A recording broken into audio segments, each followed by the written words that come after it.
Sir ఇక్కడ ఎన్టీఆర్ గారి fans ఒక సెంటిమెంట్ కూడా తీసుకొస్తున్నారు సార్. గతంలో ఆది టైంలో ఏం జరిగిందో చూసారు కదా! ఆ సినిమాలో ఎన్టీఆర్ గారు గాయం అవ్వడం, ఆ సినిమా బ్లాక్ బస్టర్ అవ్వడం జరిగింది. సో, ఇప్పుడు ఆయన గాయమయ్యారు. ఈ సినిమా కూడా రిజల్ట్స్ ఆ రేంజ్‌లో ఉంటుందన్నట్టుగా పోస్టులు గా పెడుతున్నారు. ఆ సెంటిమెంట్ పట్ల మీ ఒపీనియన్ ఏంటి సార్?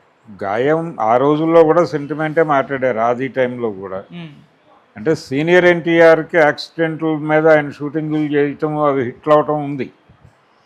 పల్లెటూరు పిల్లలో ఆయనకి మొదట యాక్సిడెంట్ అయింది చేతికి, కుడి చేతికి. ఓకే. ఆ సినిమా హిట్టు.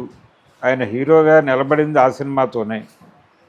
ఆ తర్వాత ఆయన పాపారాయుడు టైంలో కూడా యాక్సిడెంట్ అయింది, హ్మ్. Bike accident. హ్మ్. అప్పుడు చెయ్యి విరిగింది. ఆ చేతి కట్టుతోనే నటించాడు ఆ సినిమాలో 3, 4 సీన్స్‌లో.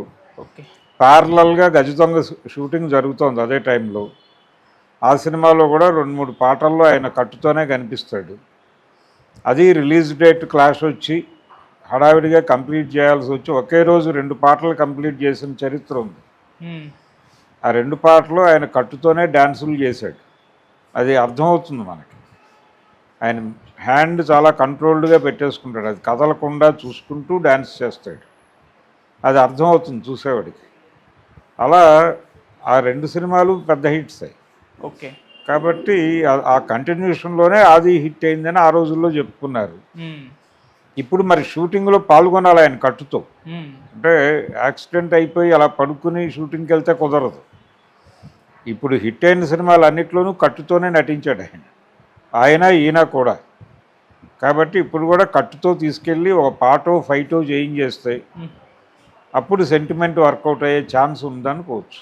సార్ ఫైనల్‌గా ఒకటి ఏప్రిల్‌లో రిలీజ్ కావాల్సిన సినిమా ఈ year 'Dragon' cinema next year జూన్‌కెళ్ళిపోయింది. ఇప్పుడు కూడా జూన్ కాస్త ఈ గాయం కారణంగా సందేహంలో అయితే పడింది. సో, ఇంతలా ఈ సినిమా ఇలా వెళ్ళిపోతూ ఉంటే అది సినిమా మీద ఎటువంటి ప్రభావం చూపిస్తుందంటారు సార్? ఏముండదండి, డ్రాగన్ అంటే పాన్ ఇండియా సినిమాలు అన్నీ డ్రాగ్ అవుతున్నాయి. అవును. ఇది కూడా డ్రాగ్ అవుతుంది అంతే. ఎలాగో దాని పేరులోనే డ్రాగన్ ఉంది కాబట్టి హ్మ్.